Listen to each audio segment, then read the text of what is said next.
एगो गाना रहुआ सबनी के सुनावत नहीं हो देखत हर चीज सुनावत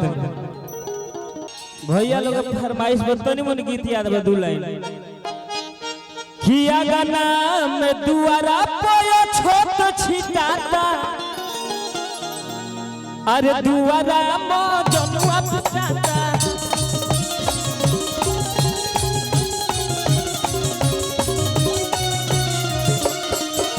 गाना में दुआरा पयो छोट छिटाता दुआरा मो जनुआ पिटाता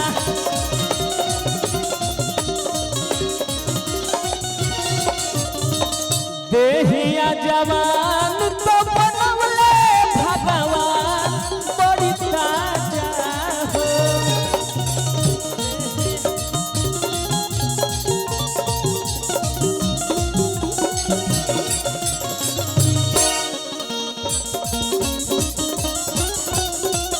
चिकोनो समान मोरे राजा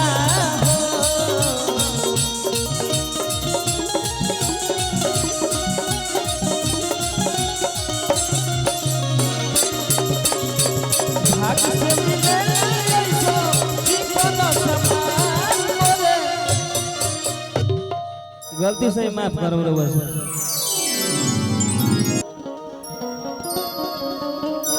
अरे की शहर से आइल बिया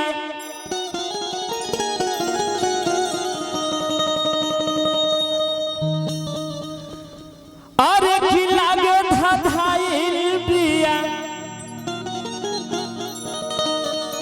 एगो गाना हम गौले रहनी तो एक कर जो बना करवावे लागे राइट हो कॉपीराइट हियो तो कतन लइकन से डलवलस करावाइट हो कॉपीराइट हियो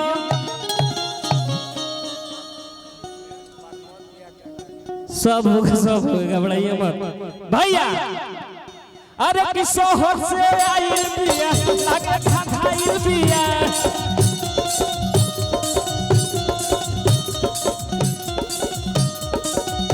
शहर से आइल बिया लागे खाइल बिया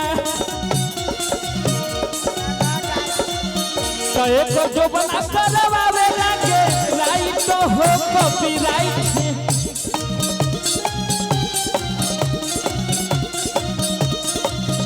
कतन लइकन से डलवलस करावाइट हो कॉपीराइट हियो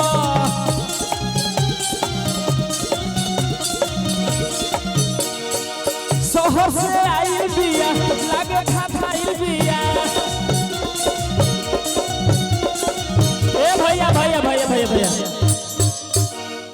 आई रउरा संग फोटो हो जाए यूट्यूब पर तो ओहे दिन स्टार हो जाए हम सिस्टर के संग हमारा यूट्यूब पर चढ़े के चाहिए गाना बहुत बहुत रुपए का पुरस्कार हार्दिक अभिनंदन हमारा अनुपमा सिस्टर जी बहुत बहुत रुपए का पुरस्कार हार्दिक अभिनंदन बा